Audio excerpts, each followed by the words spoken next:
एक सेठ जी थे महाराज, बहुत धन था उनके पास, बहुत धन, सबको उधार देते थे।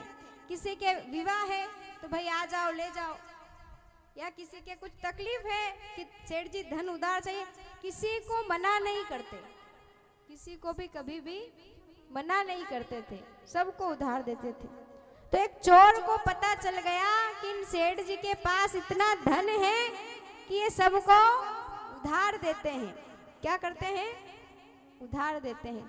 तो वो कहता है कि मैं भी उधार लेने के बहाने जाऊंगा और इनकी तिजोरी देखकर आ जाऊंगा, और जितना भी धन है सब एक बार में ले जाऊंगा, तो पूरी जिंदगी आराम से गुजरेगी। बोले इतना धन ले जाऊंगा तो महाराज चोर गया सेठ जी के पास, और सेठ जी का एक नियम था कि वो उधार देते तो एक कोरे कागज पर ऐसे ही अंगूठा लगवा लेते और बुलवाते थे कि या जन्म में दोगे कि वाह जन्म में दोगे।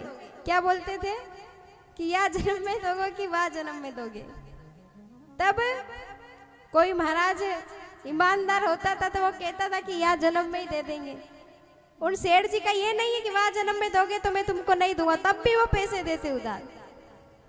तो कोई महाराज चतुर होता तो वो कहते कि वाह जन्म में देंगे, कौन देख रहा है कि जन्म होगा कि नहीं होगा। अब वो चोर गया कि सेठ जी मेरे बेटे का विवाह है, मेरे यहाँ शादी है, मुझे थोड़ा धन चाहिए, मुझे थोड़े उधार पैसे चाहिए। तब सेठ जी ने कहा, मुनीम को बुलाया कि भाई जा और इसको वो धन, जितने पैसे ये मांग रहा है इतने पैसे इसको तिजोरी में से दे दे।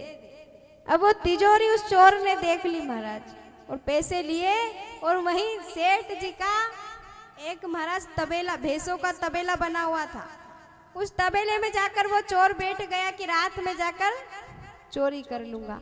वहां भैंसें बंधी हुई थी कई, किसी को 8 साल वहीं सेठ जी के यहाँ हो गए हैं, किसी को 4 साल हो गए हैं, किसी को 10 साल हो गए हैं, और एक भैंस को 20-22 साल हो गए। तो एक भैंस दूसरी भैंस से कहती कि जीजी अपन यहाँ क्यों है रे, अपन क्यों सेठ के यहाँ दूध दे रहे हैं,